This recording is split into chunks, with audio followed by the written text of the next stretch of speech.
হাদির বিষয়টা কি রাজনৈতিক কথা? হাদির বিষয়টা কি রাজনৈতিক কথা? ব্যক্তির কথা এনে বলার দরকার নেই।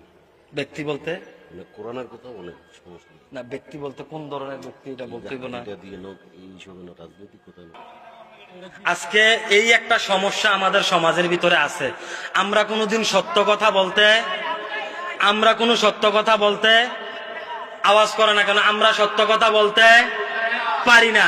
আজকে যদি বেগম জিয়ার উপরে আক্রমণ করে, বেগম জিয়ারে যে 2.5 বছর জেলখানার ভিতরে রাখছে, কেন আমরা মাহফিলের ভিতরে সত্যের পক্ষে কথা বলি নাই, প্রতিবাদ করি নাই?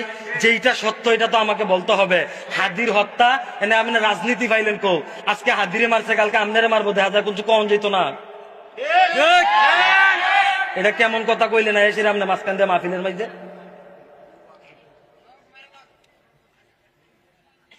বুঝা শূন্য কথাবার্তা কইলেন। এখন আগের সময় নাই, এখন আগের সময় আর নাই। আর রাজনীতিক আলোচনা কোনটা এটা আগে আপনার বুঝতে হইব। কেন আমি ধানের শীষের, দাড়ি ফাল্লার আর কোন দলের ভোট চাইতাম আইছি না এর মধ্যে।